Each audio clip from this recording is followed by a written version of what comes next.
Alright, in this tutorial we're going to look over how to identify compounds in LipidMatch using the Visualizer software. So first I'm going to go into my table. So we could have neg IDFin and pos IDFin. We'll also have a combined IDFin file. Likely if you're doing lipidomics you're requiring both positive and negative polarity.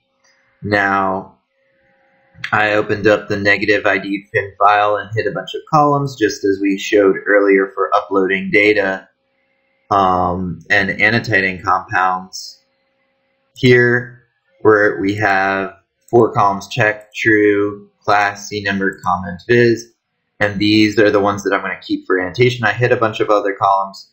Most of the only ones you'd want to see is row ID, most importantly. Maybe your series number is going to be decently important. So let's expand that out a little. And then your mass charge and retention time. So once you have your sheet, with a bunch of other columns hidden, then you can go to specific series and start to identify them. I like to start with the fatty acids. These are often really interesting biologically. They might not appear in all datasets. They appear better in acetate systems than formate systems.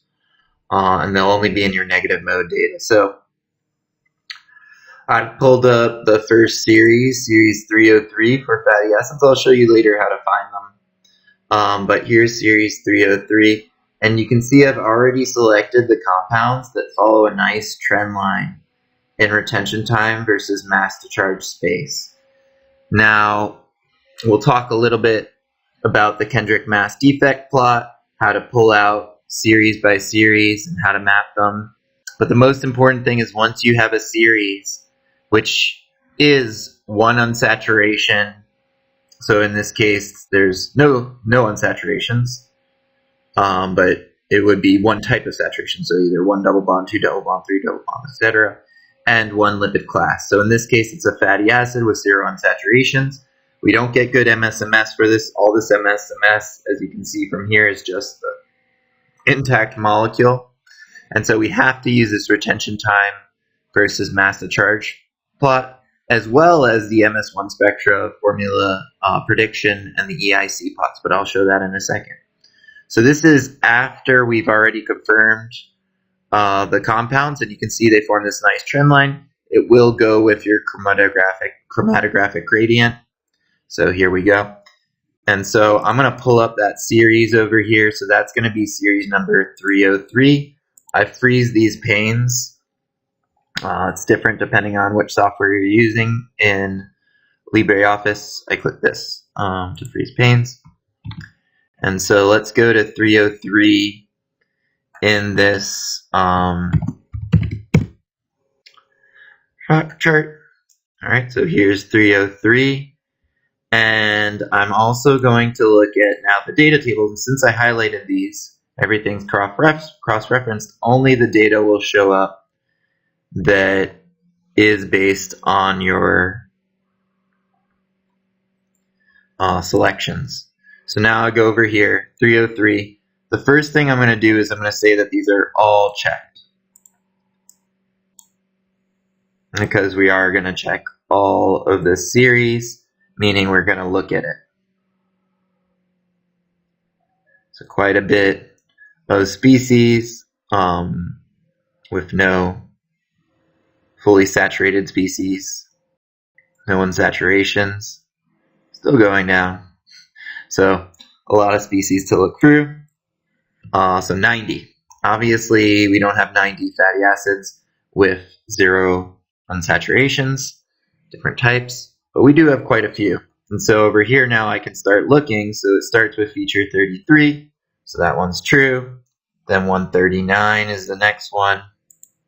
That one's true. And so we're going to keep going through these series right here. So 139 would be the next one. Then it would be 203. And so on and so forth.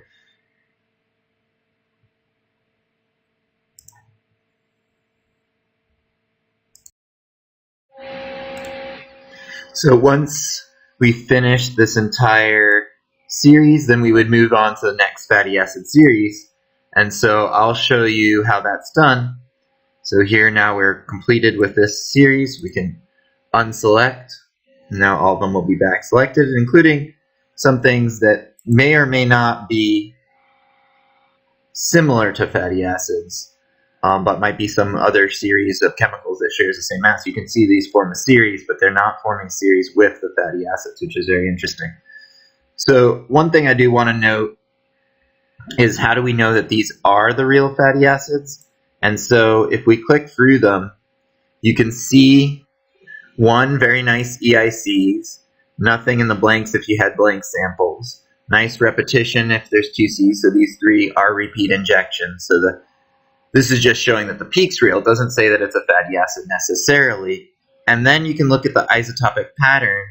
And for fatty acids, unlike a lot of other lipids, which are going to be very high masses, they're going to have overlaps with other lipids, and the isotopic profiles are going to be very difficult to get the exact formula for these high mass compounds. But for fatty acids, these smaller compounds, you can indeed get very good isotopic matches. You can see in this case, the only formula that was able to be predicted was C14H28O2. Note, for lipids, we don't include chlorines, bromines, fluorines.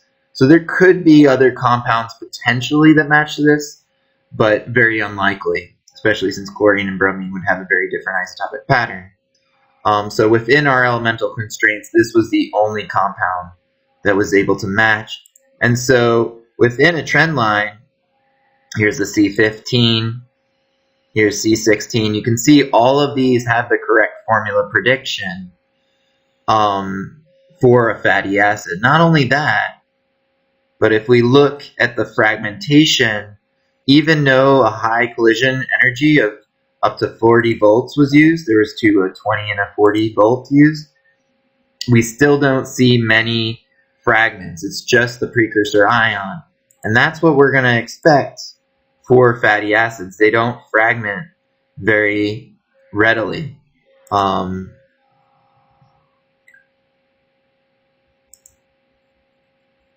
here you can see, and you can see some similar patterns as well. So these may be peaks that could be of interest. But again, the precursor ion is the main ion.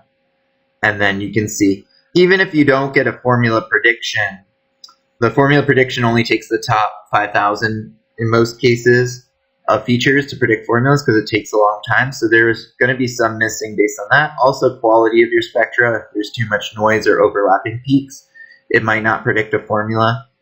And even if it predicts it wrong, as long as you get this trend line and you're confident in many species along this trend line, then you can be confident in the rest as well. Because this is like having a retention time match, because you're seeing exactly where these species should lie. The other thing that I'd like to point out is, in this case, we mostly have just one peak. If you look at the EIC, there might be some isomers, but based on the peak picking software, it only pilled out one peak, and there is just one main peak you can see for these compounds. Some cases there's isomers that didn't pull out. You can't reintegrate via the software right now, so right now I just consider that one integration. But let's say we do have isomers that were picked out. So in this case, we do, let's take two species over here. So you can see the overlapping, that they even overlap in time. Maybe these are branched fatty acids. I'm not exactly sure. They don't have unsaturation, so it can't be double bond position. It's probably branching. And you can see multiple isomers here, and we can check that they're the real ones. So for this first mass, it should be 12.42 and 12.64. And indeed here we say 12.42 and around 12.64. So it did pick these two main peaks over here. And so I would consider both of these isomers correct, and then you could do the same thing for the next isomers. Now, if we're going to go to the next list of fatty acids, then we are going to have to look at most of the data at once. So instead of going, so I did pull out all the series already. And so here you can see all the different fatty acid series. With most of these lipid molecules, we're going to get a map over here that can be really useful. What do I mean by a map? So here you can see all of the different compounds. And so if I go down, so this is going to be fatty acid with 0 unsaturations. This is going to be 1 unsaturation. This is going to be 2 unsaturations. This is 3 unsaturations. This is 4 unsaturations. And this is 5 unsaturations. So each line, as you go more and more negative, is an additional unsaturation. And so now we can pull out the next series would be this one. One way to pull out these series originally would have been to go to your score and pull out things that are confidently identified. So 3 or 4, 3s in this case means either by class or MS-style based libraries. And you can pull out those compounds. 1 would be the most confident. So I've already pulled out these series. So then we would just go to the next one in the series. Usually you'll just have 1 series tab. You can copy and paste this and make 2. I did it so I could pull out all the fatty acids, look at them, and then go individually through them. So the next one going to be 298, and we would do the same thing. So I'm going to click 298, select that series, and here you can see a nice trend again.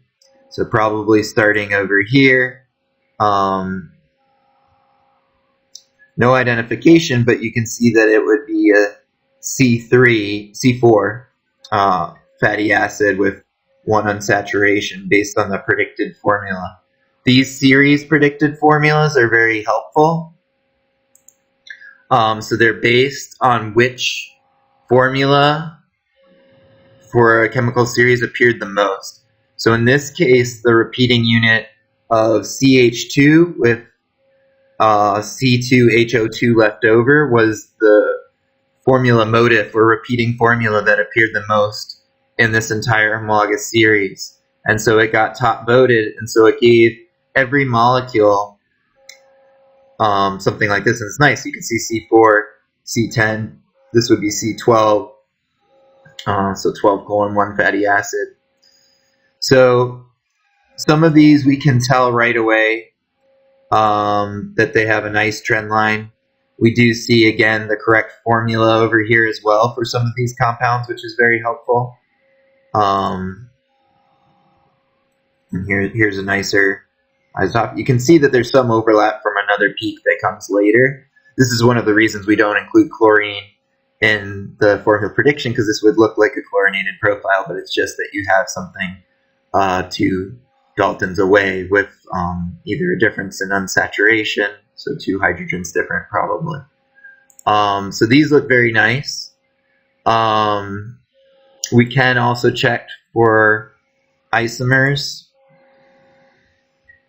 So in this case, these do look correct to me. There's one over here at 3.7 and one over here at 3.34. Again, without MSMS, it can be a little difficult, but we can look at the isotopic profiles here. And indeed, they do look okay. So here's one that might have 3. So we could look again at this one, and it's saying we have one at 3.73, 4. We can sort by retention time make it easier. 3.73, 4.15, and 4.53. So the 3.73 would be somewhere around here, so we can zoom in. And it looks like it did pick out noise. I wouldn't consider that real. So this early peak would not be considered real, but the rest would. And you could do that for all the rest. So there's just these 2 have isomers. This looks decently real. 6.14 being where it gave it. So let's just zoom in. Again, probably just noise over there. Some people might consider that real. So maybe we don't consider the earlier eluder, and then we can check out this one as well. This one looks like it does have a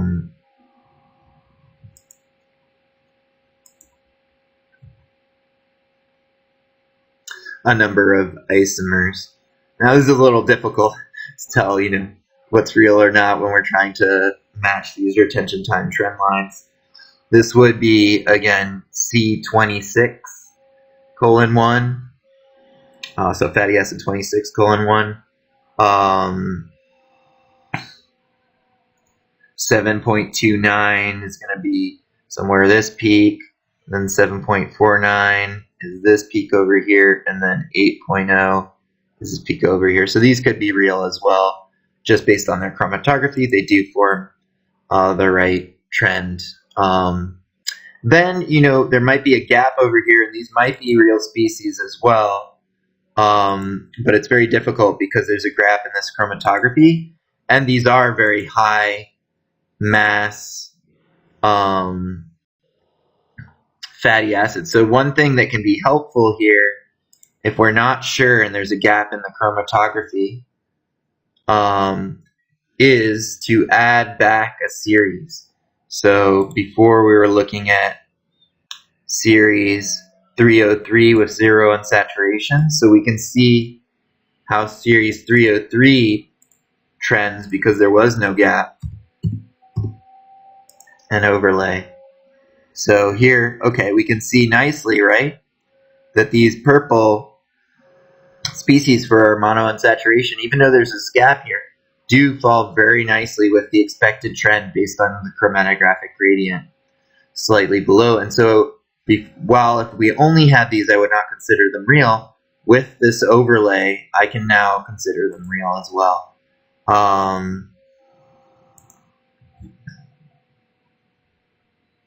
And so again, we would look over the isomers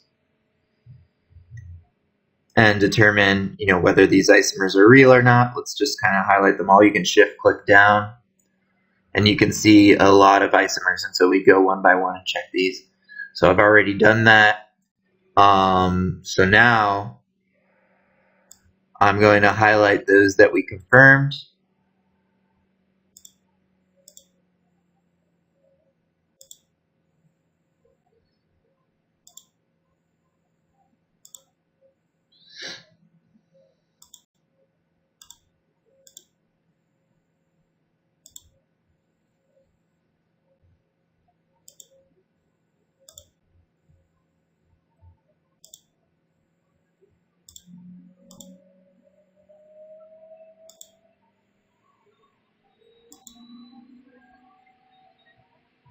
So you would want to be careful and make sure that you look back. I think there were some isomers we may or may not consider real within this region. And then again, once you have all of these highlighted, then you can go into your table and you would search now for series 298. So they are in order usually, so I can just scroll up. And so again, for 298, I'm going to put a 1 and a 1 and scroll this down.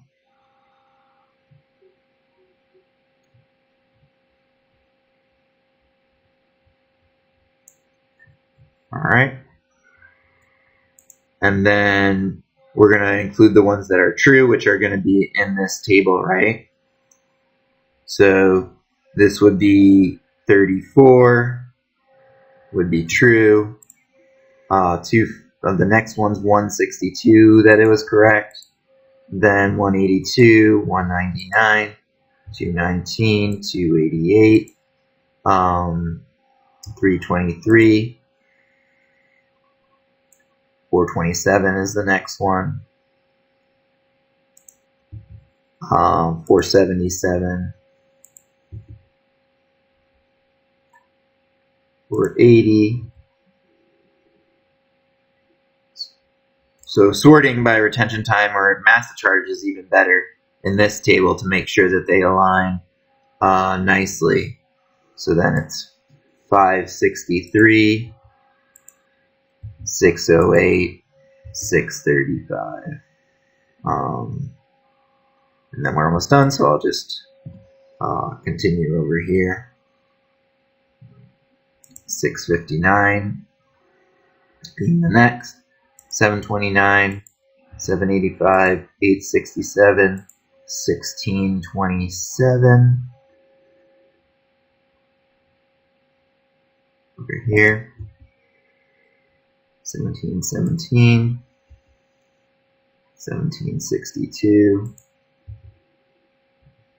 and 1829, 1917, and 2005. Alright, so these are all our features. So now we can go ahead and save this with a new name. Save as, and let's call it annotated is usually what I call it. And every time we save it, so if you add more annotations to this, you have to use a new name again. And then we're going to go into our transform data source settings. And we're going to go load this new file in. So we're going to go over here, go to change source, browse, and then look for our annotated file, press OK, close, and click apply. Now our data should look exactly the same once we click apply, but I will show you something you can now do that will be extremely beneficial.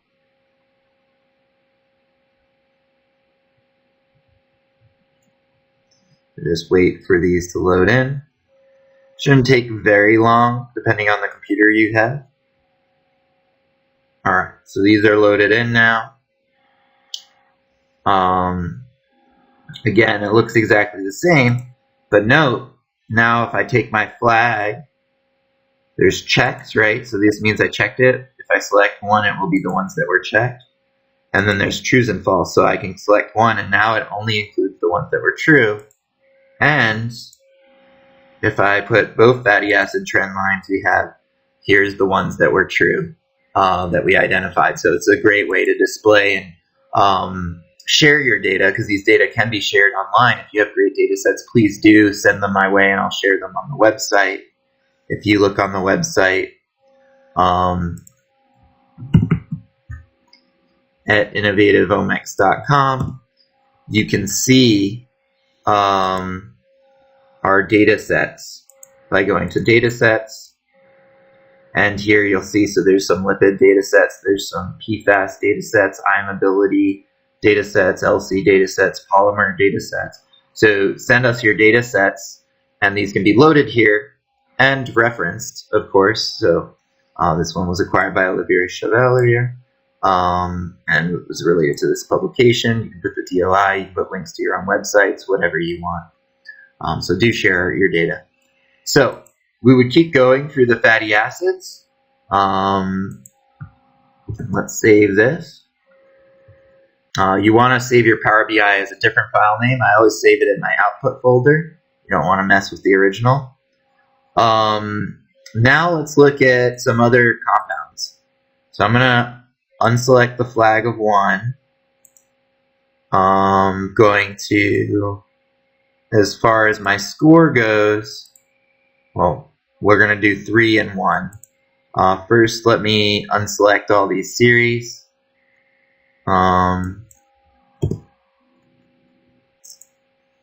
So now we're going to look at all series, not just fatty acids.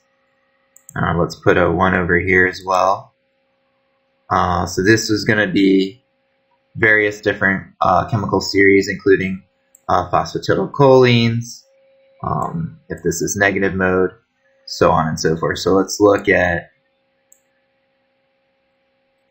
some of these chemical series. And so let's zoom in over here. Here you can see the mapping really nicely, and so I'll describe it again. This one we have a phosphatidylcholine.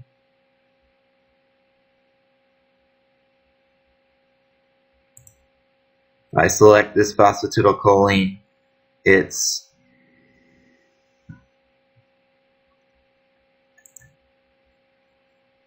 (16:0:18:1), and that's going to make this one one more carbon. Remember, if we go to the right, right is one more carbon, so this might skip 2.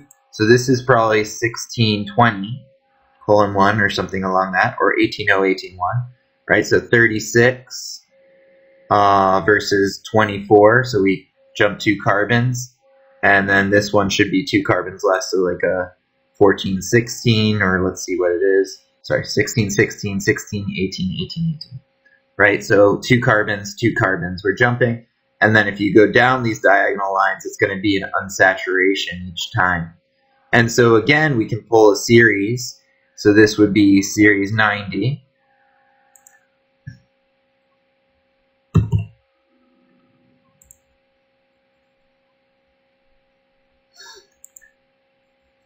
And again, I can pull out also my exact mass matches.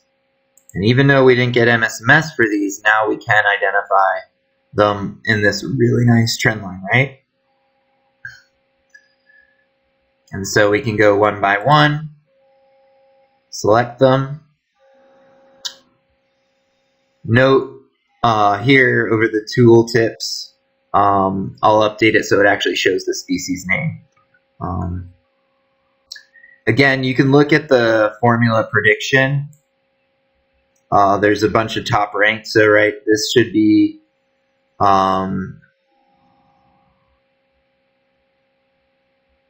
it's a PC, so it should only have 1 phosphorus and no sulfur, and no nitrogen, or 1 nitrogen, 2 nitrogens.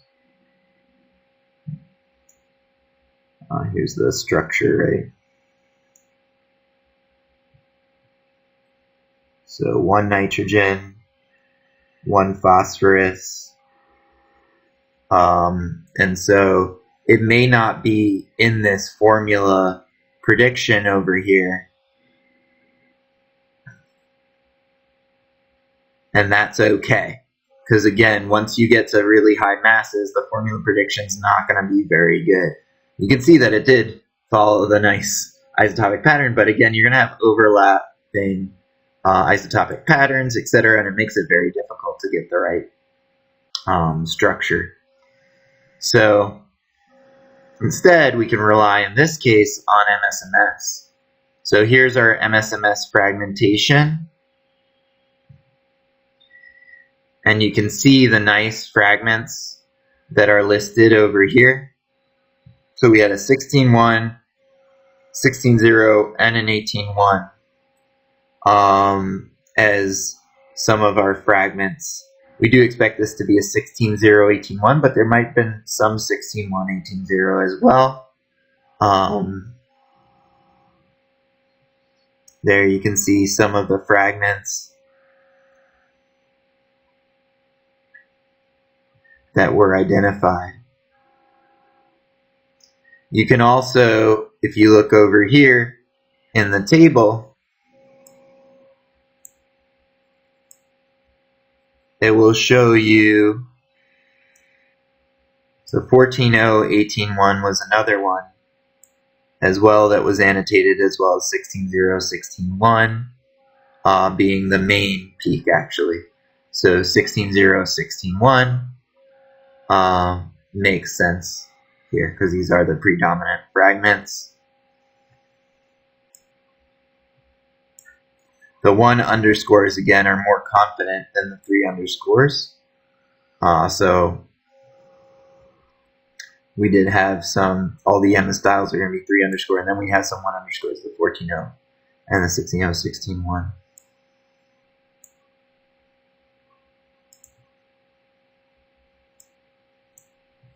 You can also see in the table itself which fragments were used to identify this compound. So here's the fragments. So the fatty acid 1, fatty acid 2 for 16O and 16-1. The phosphotylcholine neutral loss. These might not be exactly the same fragments that were annotated because this annotation is blind.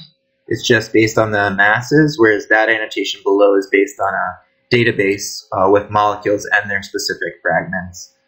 So that table is a little bit more accurate. But these annotations are very nice as well, and you can indeed see that it would be predominantly this species, but there is some 14O, 18-1 as well. This is probably an overlapping fragment or something. So then you can go to the next one as well. Here you have no MSMS, but you do see that it falls nicely within the trend line. So you can be very confident that it's a species. This is 790, and this is 804. So 14 would bring you to 804, so this is going to be one more CH2. So if this was 16O, 16-1, this could be 16O, 17-1. We don't exactly know, but you can label it by its total carbons and unsaturations. Then if we go to the next molecule over here, very good fragmentation, as we'd expect, 16-0, 18-1, predominant lipid in membranes. And here you can see the very nice EIC as well, a good isotopic pattern. Again, the formula prediction is not going to be that helpful, but you can look at the isotopic pattern and see that it's the expected one. So for example, in this case, we have a 1%. It tells you is the theoretical abundance of C13. In the case of this molecule, we're going to have over 30 carbons. I don't know the exact formula of the species. It's C42 here. So 42%, and yeah, that indeed looks like something along 42%. So it's about correct, that isotopic pattern. So you can at least use that as a sanity check. If the isotope was down here, it'd be completely wrong, or up here. It might be from an overlapping one if it's too high. So do check for that. It could still be correct. But mainly you can rely on the MSMS and this RT-MZ trend line. Then over here again, just like before, we might have some isomers, and indeed in this case it does look like there are isomers. This is very cool. You can see the overlapped isotopic pattern from these different isomers, and they overlap almost perfectly. You can see the light blue and the dark blue. You can zoom in as well. So if you wanted to zoom in, and now you can see that the blue one just being slightly higher in intensity, but has the exact same isotopic pattern. So that's helpful to know that these probably are the same species. Neither of them have MSMS.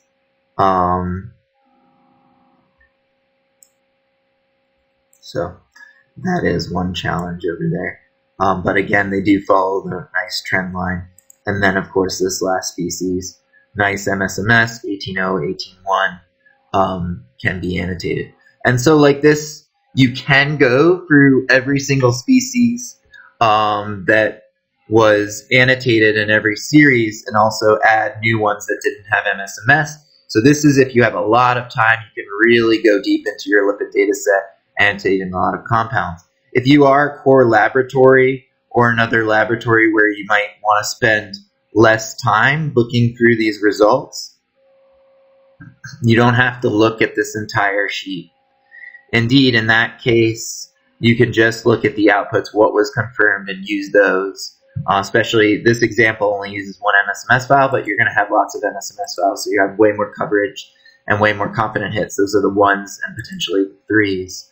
And so you don't have to necessarily validate and do this type of deep analysis to annotate so many compounds.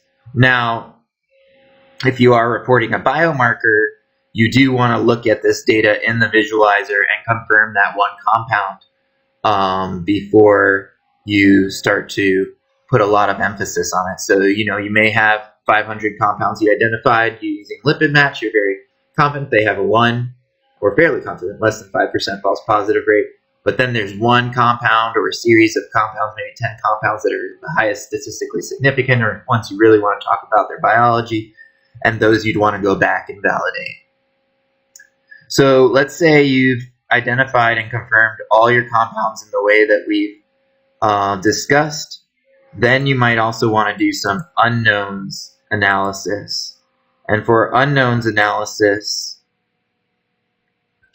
in that case, you're going to, there's a couple ways you can do unknowns analysis.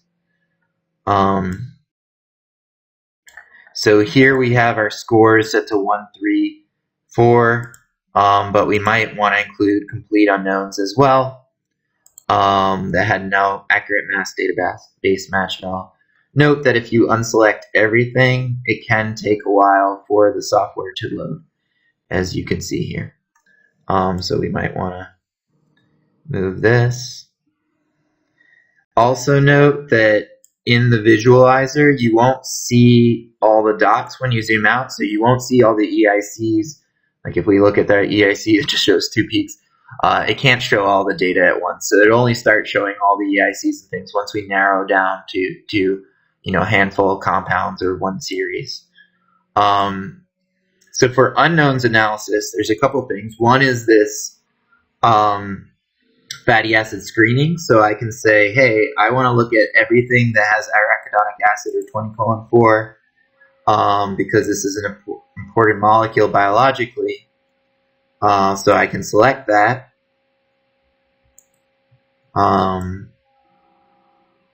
And now all the species with 20:4 are going to be highlighted. I can make a cutoff. Let's say I want them to be quite abundant. 20:4 fragment. It is negative mode. So let's say I put 2000. This is going to depend, of course, on the instrument. And now we can look through and see, what compounds, new compounds we might be identifying. In this case, if we're looking for new things, if we have our flags and we've already annotated an entire data set, then we could set our checked to NA. So these would be the ones that aren't checked, that we didn't look over, so that we only look at new ones. Another thing you can do here is check your score and just look at things that didn't get MSMS annotation. So in this case, there's no new unknowns without MSMS annotation. Everything had some kind of annotation, even if it was low annotation. So no new compounds for 20:4. We could look at 18:1 and see, okay, so here in this case, there are 2 compounds that are new.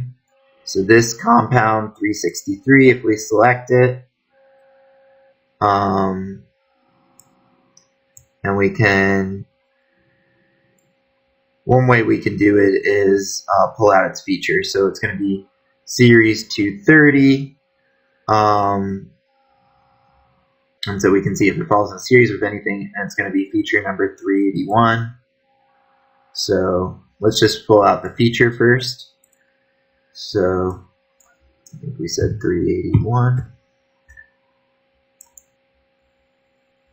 Yep. And now we can unselect this fragment so that it's no longer filtered there. Looks like 18:1 was the only fragment that was observed for it. Does have a very nice peak. Did get part of a series that even had 2 types of chemical motifs. So this series might be interesting. So we don't have enough information here with just 18:1 to potentially annotate this compound. Maybe if you looked really hard at what compounds in lipid maps have this mass and have 18:1, you might be able to narrow it down to one species. But I'm also going to look at the series as a whole, because series can be very helpful to identify these compounds. So let's go here. Let's go series 230. Select that. Unselect this feature. And we can unselect just doing 5 and 4. although it looks like it was just a bunch of compounds. So in this case, we do have a number of compounds that do seem to fall within a series, especially these ones over here. Now, the interesting thing about these is they all give fatty acid 18:1, or that's the only one annotated. And here's the other fragments alongside. So none of the other fragments were annotated. There's no ID for these, but the predicted formula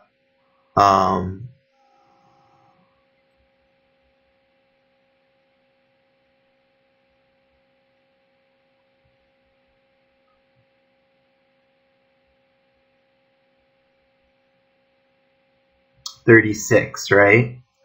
And a hydrogen and O4.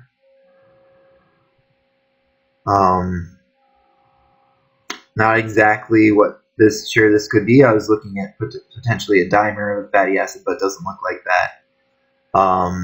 So pretty difficult to tell what this compound's going to be. But that is how you would look for unknowns. Probably a lipid. One other thing when you're looking at MSMS that's important is, so for example, let's pull out that one that had 18:1 again.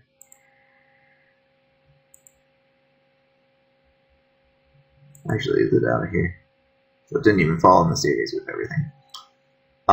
You do want to check and make sure that M signal is clean. And indeed it is clean. There's nothing overlapping with one Dalton window. Because if there was something overlapping, that could be where other species are. One thing I also noted here is that when we were doing fragment screening, we set this to 1,000. Now it'll only show things that have MSMS. If we take this off, now it will show everything else. You can indeed see that there was another potential fragment here from a class called PCM plus H. The neutral loss of the 1602 and the water.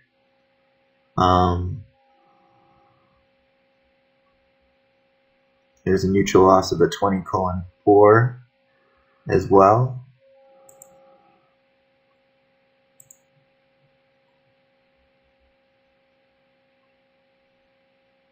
So not exactly sure what these are, but that's one way to look for unknowns is via this fragment screening approach. The other thing you can do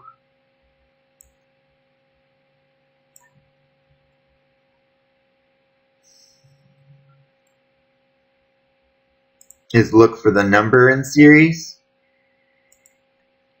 In this case, it's actually blank, which doesn't necessarily make sense. So let's unselect this.